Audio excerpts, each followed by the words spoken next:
Olivier Véran.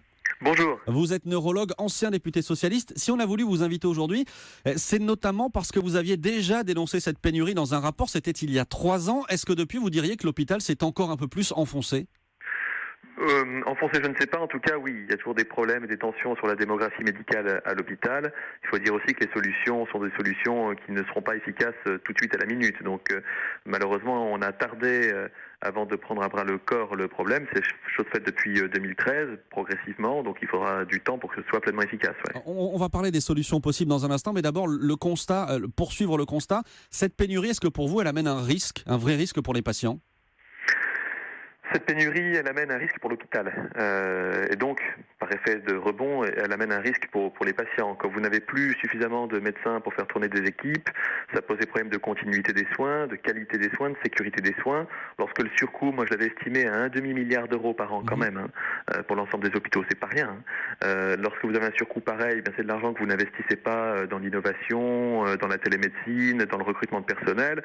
En définitive, les premières victimes sont évidemment les patients. Et pour autant, on a un hôpital qui se bat et qui reste un hôpital d'excellente qualité dont nous pouvons être fiers. Mais il faut faire attention, on est constamment sur la brèche. Vous disiez il y a une minute que former évidemment un médecin, ça prend beaucoup de temps. Ça veut dire qu'on est condamné à voir cette pénurie perdurer ?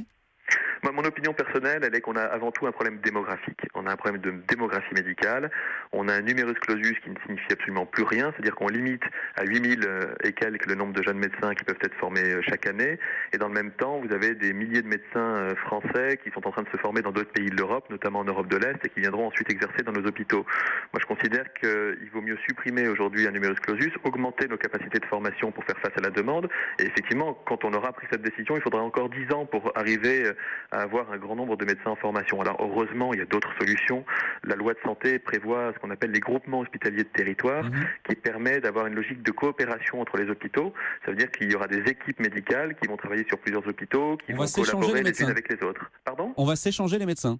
On va pas s'échanger, on va travailler ensemble. Au lieu de se regarder en chien de fusil, parfois de faire la même chose et d'être en pénurie chacun dans son coin, eh bien l'idée c'est de mutualiser les ressources médicales, d'avoir des projets médicaux de territoire qui permettront d'assurer l'offre de soins sur l'ensemble du territoire. Peut-être que ça s'accompagnera ici ou là de fermeture de services ou de restructuration, mais ça permettra avant tout à des hôpitaux, à des services qui doivent être maintenus ouverts, de pouvoir compter sur du renfort de la part des hôpitaux qui sont mieux fournis.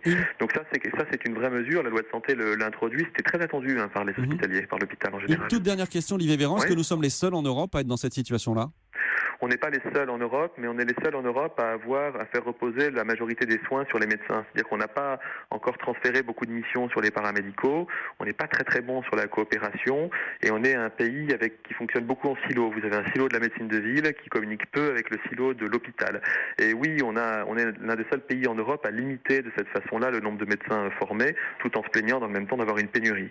Mais vous savez, ça va, ça vient. Dans les années 90, on parlait de pléthore, on disait qu'on avait trop de médecins. Vous vous rendez compte, quand on tape sur Google désert médical, la première fois que ça arrive, c'est en 2003. Or, on a l'impression que les déserts médicaux, ça a toujours existé. Donc, il faut prendre aujourd'hui les mesures de demain. Merci Olivier Véran, neurologue.